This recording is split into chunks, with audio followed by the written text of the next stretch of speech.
guys, just coming on here to show you some of the latest news around the globe. The world is in travail and the earth is shaking, so get ready, the Lord is coming soon. Here are some of the news.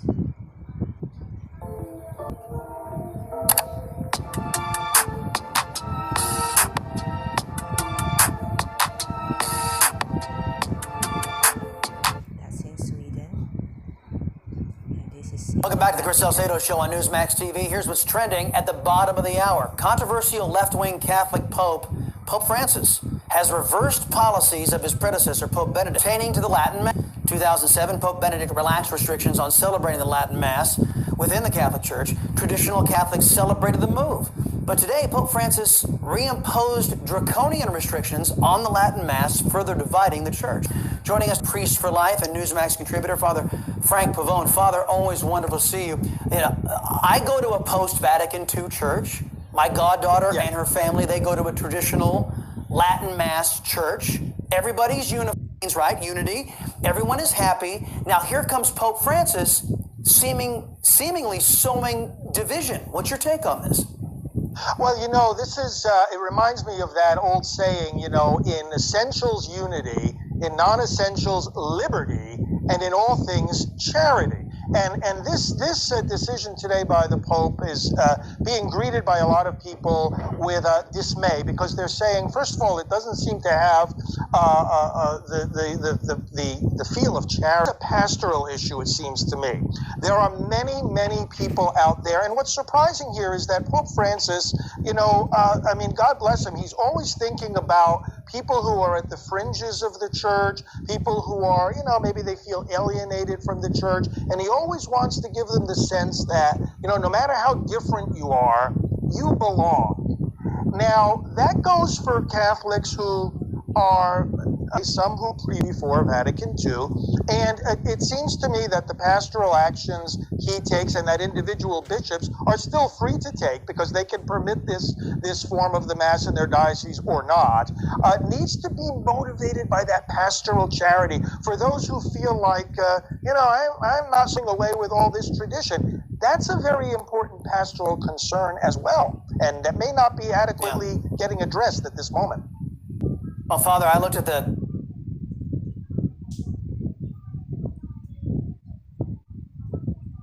shocking development. Around 5,000 migrants from Morocco, including 1,500 minors, have reached the Spanish borders, for what Spanish authorities have indicated that an unprecedented increase in number of migration a single day raises an alarm. Officials have beefed up the security in border regions.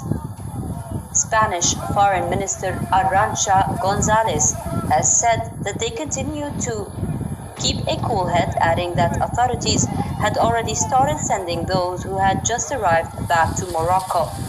Spanish and Moroccan authorities have also been in contact with each other about the region.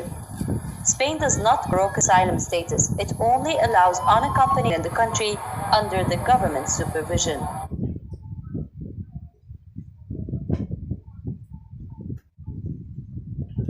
A clean-up effort is underway in Belgium after the country was hit by floods for the second time in just over a week.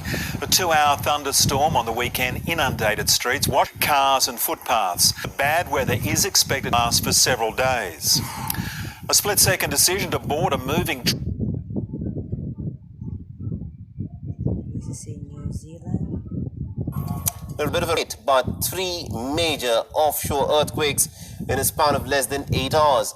The last was measured as 8.1 of the region. Before that, there were 2 earthquakes that measured 7.4 and some say 7.3 on the Richter scale.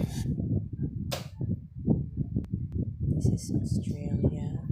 Meanwhile, thousands of Australians participated in the anti-lockdown defying public health orders. Nearly about 3,000, mostly masked-less people, marched through Australia's most populous city, waving Australian flags and also chanting. The demonstrators flouted rules of non-essential travel and public gatherings just a day after he suggested.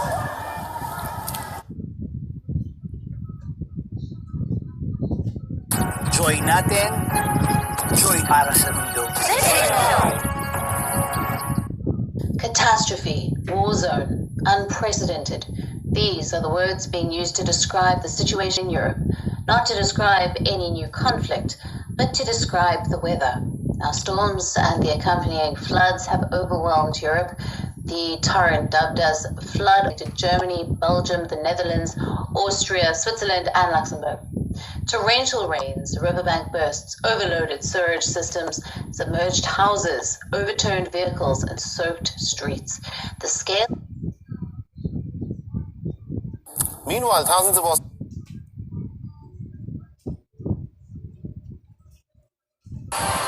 Umuwi na ng bansa ang dalawang OFW matapos umanong halayin ng kanilang amo sa Saudi Arabia. Babala ng ikonsidera ni Pangulong Duterte ang pagdedeklara ng ban sa Saudi kung hindi mabibigyan ng hustisya ang ating mga kababayan. Nakatutok si JP Soriano.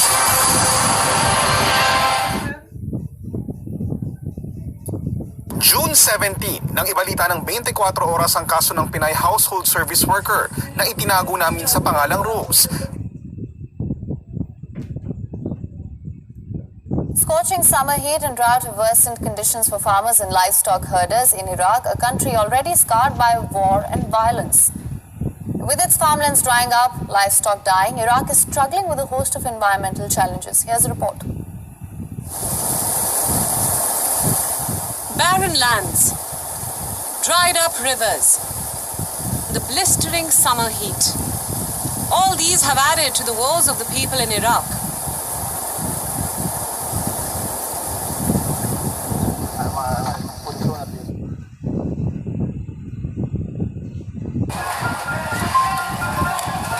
South Africa is struggling. Dozens of people have died, and more than 2,000 have been arrested, and countless businesses have been ransacked. But what's been going on exactly?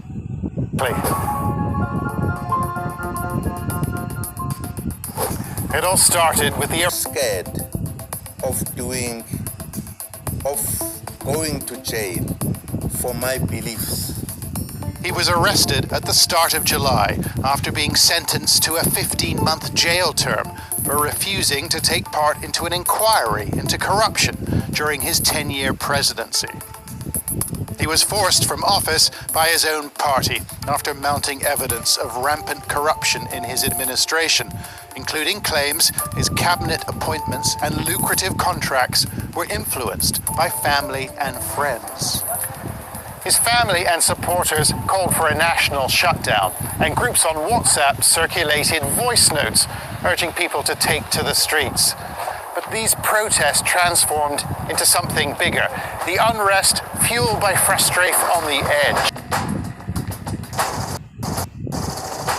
What started as political unrest has swiftly turned into violence, looting, and rioting. People doing I think it's 3 months, no food. More than half of South Africa's 6.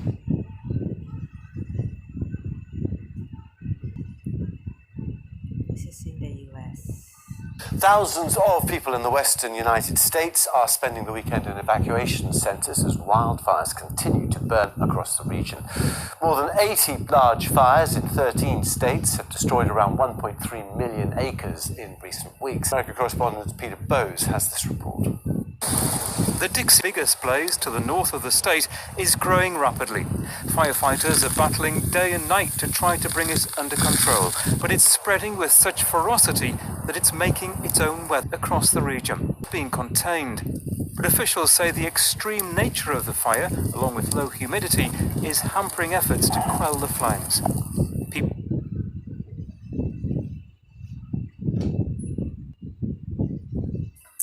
In western Germany, people are returning to towns and villages wrecked by devastating floods, which left more than 200 people dead across several Western European countries.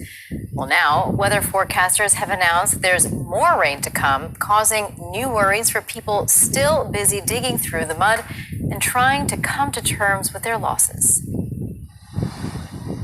Like other residents in the areas hardest hit by the torrential rains, bookstore owner Wolfgang Huster knew that a flood was coming. looks like my child. What he wasn't told was how extreme it would be. Also erst kam ja der Lautsprecher Feuerwehr. First, the fire brigade came and said, please leave all buildings within 50 meters of the river. Or about 10 minutes later, if I'm not mistaken, there was a short siren alarm. I also briefly heard church bells. Then it was over. There was a deathly silence.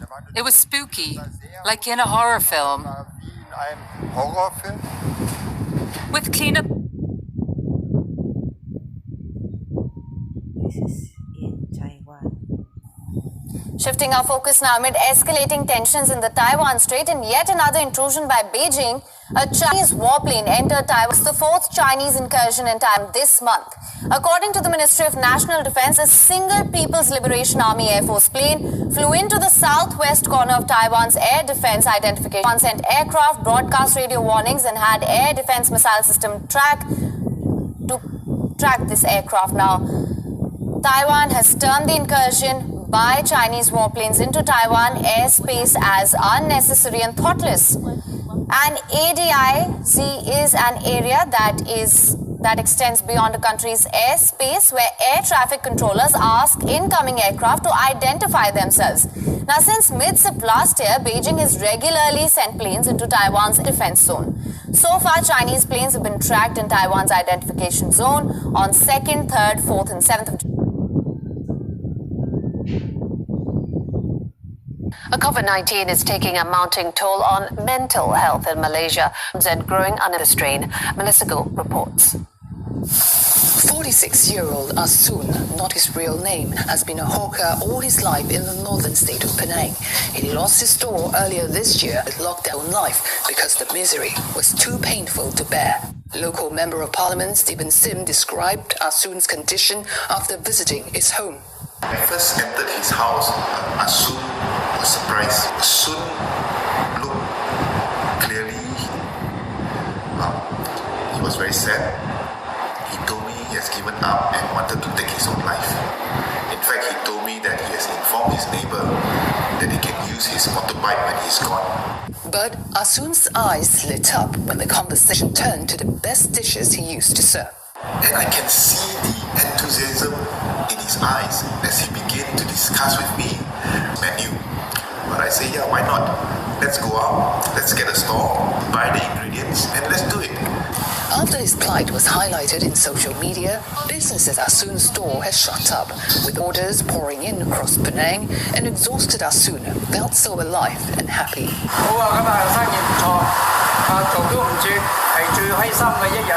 Asun's story has warmed the hearts of many and driven others to help those in need. Now, indeed, this pandemic has hit everyone hard, especially from the lower income groups. The lockdown and the subsequent isolation are worst enemies for depression that saw over 400 people ended their lives tragically in the first 5 months of the... On air, Selangor recorded the highest number. The situation has prompted the Health Ministry to task the society to watch out for symptoms of depression.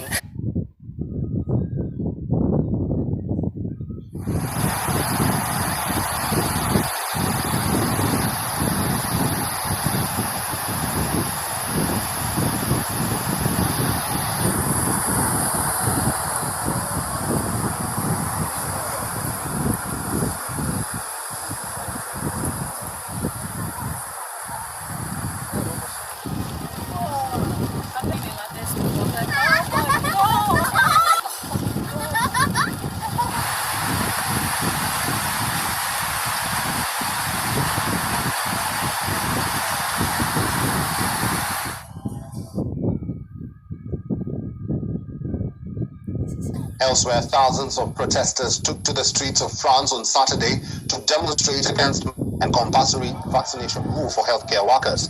Some 160,000 people protested against a bill that will require everyone to have a special virus pass to enter restaurants and mandating COVID-19 vaccinations for workers in some selected professions. After days of lashing eastern China with heavy rains, Typhoon Infa has now finally made its landfall. In the coastal regions of Zhejiang, over 1.5 million people have now been evacuated to safety. The storm has uprooted trees and has flooded areas in parts of eastern China. And in the shipping port city of Ningbo, fire trucks could not reach people who were trapped inside their own homes, and residents had to be evacuated using life rafts.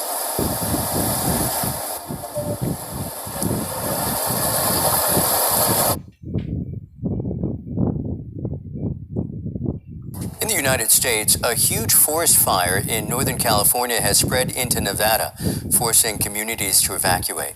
Nearly 80 wildfires are burning across the U.S. West Coast. News' Enos Pohl reports on the devastation left in its wake. The nation's biggest fire has already destroyed an area larger that it essentially generated its own weather pattern and spread dangerous smoke as far as New York City. The fire is moving so fast that many ranchers weren't able to rescue their cattle.